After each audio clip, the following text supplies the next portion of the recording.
Here today with the men's heavyweight 4 rowing team. Thank you very much, guys, for joining us at Game On Magazine. Hi, I'm Jake Green. I'm the stroke of the 4. I'm David Hunt. I sit in the back of the 4. Hi, I'm Vince Breet. I sit in the middle, pull the boat. Missing today, John T. Smith, unfortunately is sick for this interview. Okay. So yeah, I finished school in 2012, and I wasn't really a good rower in school, but I guess I was kind of strong, so I decided to see how I would do at university rowing, and I came up here. And it's always been a bit of a dream to represent South Africa at something, not necessarily rowing. And then a couple of years up here, kind of realised that I had potential to do well in rowing, and kind of led me to this point. For me, sort of as a young kid, I always liked cricket and always sort of visualised myself being the next Andre Nel, South African fast bowler. But given the ball skills I was given, the talent wasn't quite there. So I stumbled upon rowing, and just over the years, it sort of materialised that I landed up at this point. And I think for me, I wasn't really talented in any other sports, but I'm still very competitive. So just sort of took every point and tried to progress the next logical step, and that led me to this point. Yeah. I think that's one thing we all have in common, is that just this great love of winning and this competitive streak where we just want to be the best and beat people. Well, for me personally, I've kind of felt that when I started in school, it was I feel like it's one sport where hard work is rewarded and talent does play a part, but I feel like talent plays less of a part than other sports, and you can overcome a lot of things that other people have as an advantage just through hard work and focus and discipline. And that kind of drew me to the whole thing. Yeah, it's, like Jake said, it's nice to have hard work rewarded. Even if you aren't the best to start with, if you work harder, you get better. And I think it just kind of feeds that competitive drive that we all have, because it's very objective. You win or you lose, you're second, you're third, you're fourth, and there's always a next step. You can be one step better. Yeah. That sort of constant progression of being able to further yourself is really very attractive to me. Yeah, it's really about taking like destiny into your own hands. Yeah. It's the locus of control is very much inward. You can just, if you're not good enough, you work harder and you become good enough. I think the closest thing to rowing is probably intensity-wise, at least, is running. So 20 k's rowing is probably a similar intensity to 20 k's running. And just like with running, when you're going for a nice long jog, long distance, you get into a nice rhythm, just sort of cruise along, and you can sort of switch your mind off and go into your own world. So that's when you're training and doing long miles and stuff. And then racing is just it's a sprint. So you're not sprinting flat out, but if you sort of, the last train is in 5 minutes and you have to run from the parking lot to catch it. It's that kind of it's that kind of feeling where you have to pace yourself a little bit, but it's going as hard as you can. In terms of the movement, one good way to think about it is trying to do, let's say, 60 kilogram clean and jerk or squat or something, and do that 240 times as fast as you can. No ways. And what is that last couple of meters or 100 meters like in a race? Especially if you're not in first place and you have to try and push to cover some ground. The only way I can describe it is a searing pain. It's kind of it's absolutely unbelievably sore, and it really takes a lot of. I like to think that the last 200 meters of a rowing race really takes your will, how much you want to win. That's all that really counts the last 200 meters, because you have to overcome so much pain to kind of push through the line. And it changes from through the middle of the race. It's very much about rhythm and efficiency and things like that. In the last couple of 100 meters, where especially when you're in the not where you want to be, it just becomes about anything you can do to get boat speed. So desperation and adrenaline the whole way. Yeah. So I think that really comes down to the amount of training you do. And one reason we train so much is because you don't have the chance to really speak during the race. So it sort of comes down to instinct, and you have to know and you have to have that trust that the guy in front of you and behind you is going to be there with you. So before racing, there's not much that really needs to be said. Maybe we'll go over a little bit of tactics or something like that, but in terms of execution and come on boys, let's do this, there's none of that. You know exactly what you need to do and how you need to do it. I think the way we train kind of separates the people who are there just for fun and those who really want to win.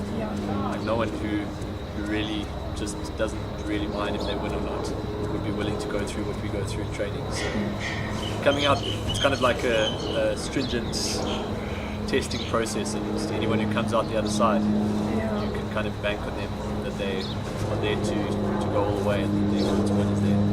So would you say it's pretty important to get to know your teammates before and develop this trust? Well, I wouldn't say it's absolutely necessary, because there have been some crews that are famously noted for not liking each other. They still do really well, but I think it goes a long way to at least have some sort of commonality between the people you row with, something that you can all, grasp together. I think we are all very different, but there are many places where we're all the same, and I think that really helps us when we're racing together, just to know that there's 100% trust that the guy behind you or the guy in front of you is putting in as much work as well.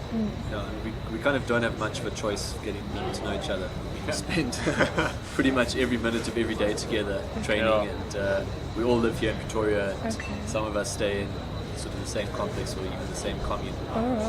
So it kind of goes beyond this sort of friendship and more towards like a family sort of situation. Our four is slightly different in that regard, where a lot of the guys will sort of be like business, serious on the water, no fun, no jokes. Well, I say no fun, but like, maybe they have a different idea of fun. But we often just sort of, there's a lot of concentration and purpose, but we don't shy away from a light moment to sort of laugh at someone who's done something stupid or has decided to tie their hair up today. These guys, just to keep them honest, and just keep the mood light and keep the enjoyment there. It's just easier to train hard when we're enjoying our time. I'm the guy in the front. I'm the stroke man. I basically set up the rhythm. I set the tempo. I set the pace. I guess at the start, I naturally just ended up sitting in the front of the boats. We do a lot of rowing in pairs, which is a two-man boat, and in those boats, I'm normally always the person in the front. And as the years have gone by, I've kind of tended to be the strokeman. I sit at number 3, so directly behind Jake, and I suppose my role is rhythm and length. So because I'm slightly taller than him, I make sure that all the other guys are rowing to their potential and length. And then I have another role of keeping Jake from seeing the red mist. Jake always reverts to brute force as his first port of call. And sometimes that's a little bit unsustainable, so I'm sort of keeping relaxed. And, but this is why Jake sits in the front, because your stroke man needs to have that little bit of aggression, just that when you need 2% extra just to get your nose in front, that you can sort of set the pace and you can just drag us all along with it. Then Jonty sits in the 2 seat, so that's right behind Vince. He's like the engine room of our boat. He's the strongest athlete, and he just basically has to sit there and work. He's the slave in our boat. He slays down the big ones. And then I sit, we call it the bow, it's at the back of the boat, which is confusing because the way we sit is the back of the boat, but I cross the finish line first, because we go backwards. And so my role there is obviously making calls to the rest of these guys, and sort of I set up the race plan and call it as it comes and change it as needs be. And I think I got that role because I'm the oldest and been around the block a few times. So If you're going backwards, how do you know how much further you have left, or how do you encourage yourself with a sort of distance perspective? It's a trade-off for us because we can't really see how much further we have, because obviously there's markers that come past us. We see them in our peripheral vision. But the advantage of going backwards is that if you're leading, you can see your competitors and watch them. And there's very few things more rewarding than winning a race and watching everybody else losing. No one can sneak up on you. Okay. And if you could maybe give us a perspective, where is rowing in South Africa in terms of development or athletes moving through the ranks or talent?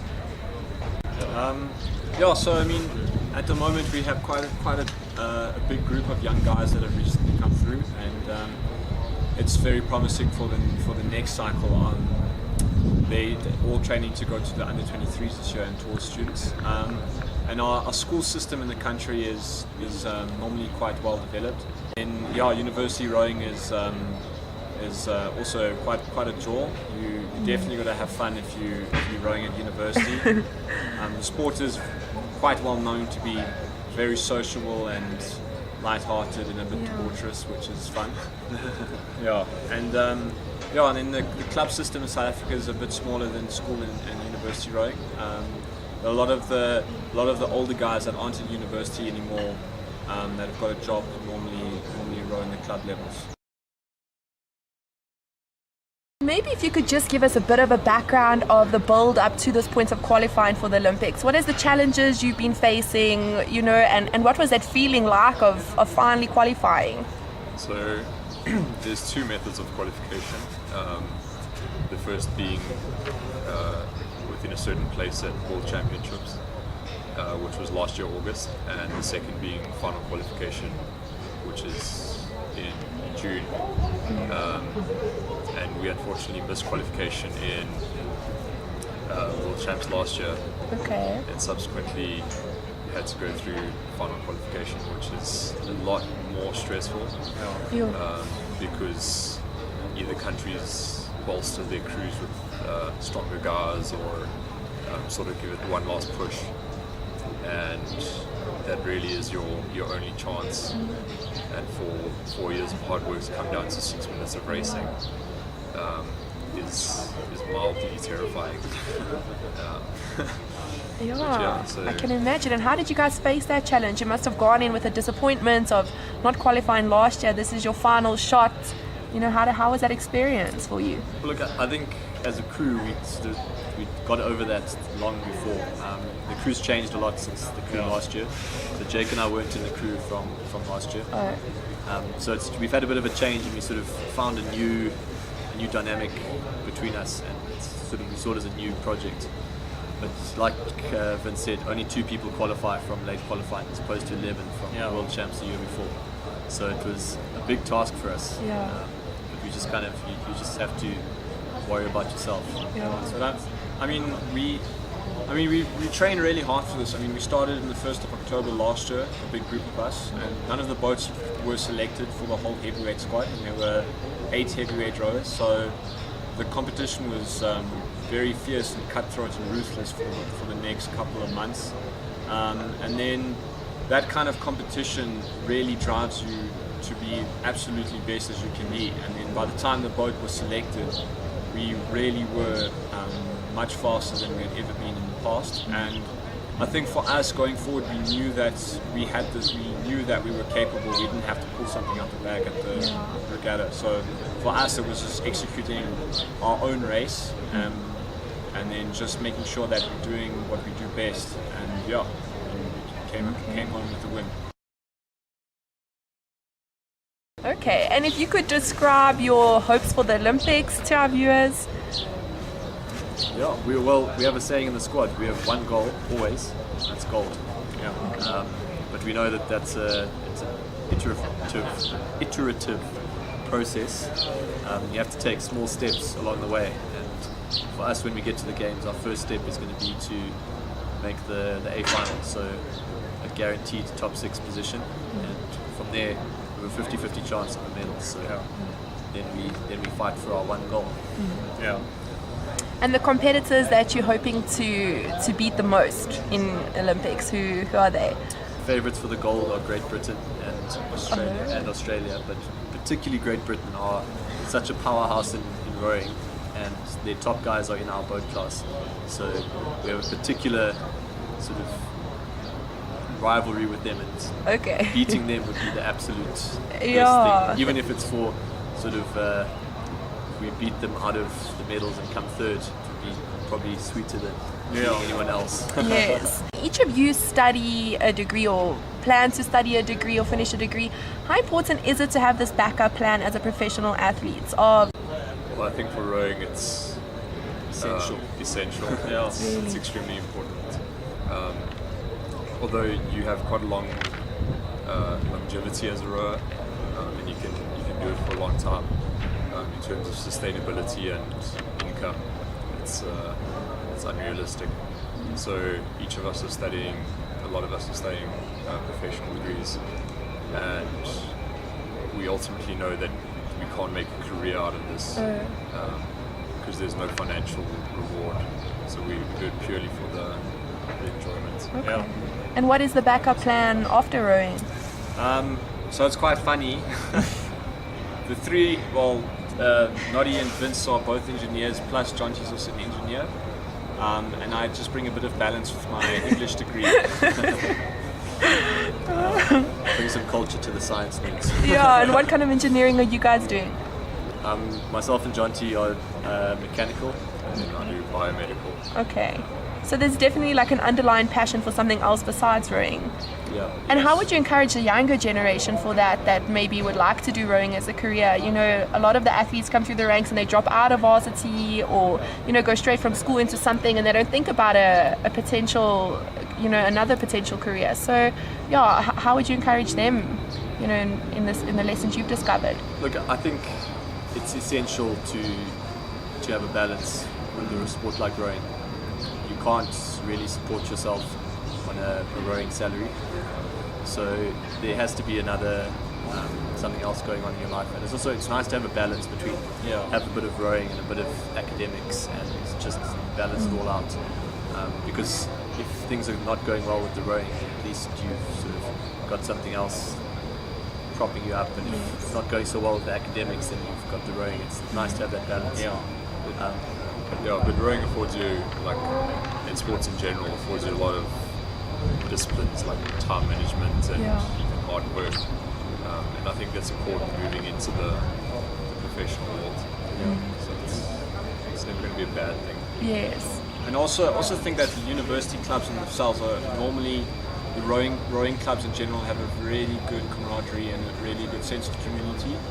And obviously we take it, we train at the elite level and we as serious as you can get. But I think starting off, I love rowing with my club, University of Victoria, and there's always great rivalry between the rowers, and there's also a really good support group. Normally you find one or two guys that do the same degree as you, and you know, rowing is all about teamwork.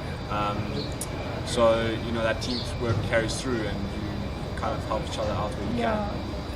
Is there anyone you guys would like to thank at this, you know, for this opportunity, or anyone who's encouraged you in this journey?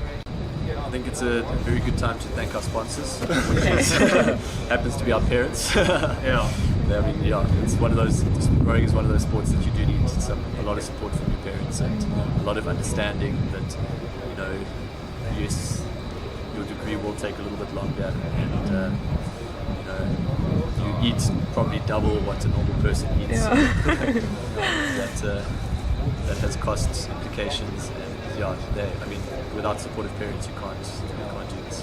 Our parents really are amazing. I think the biggest thing for me, and I'm sure for Vince and Noddy, is I suppose my parents always let me, you know, I always was around opportunities, and I thankfully could grasp rowing with both my hands. I know that to my parents. Thank you very much for joining us for this interview today, and we wish you all the best for the Olympics. Thanks so much. Thanks a lot.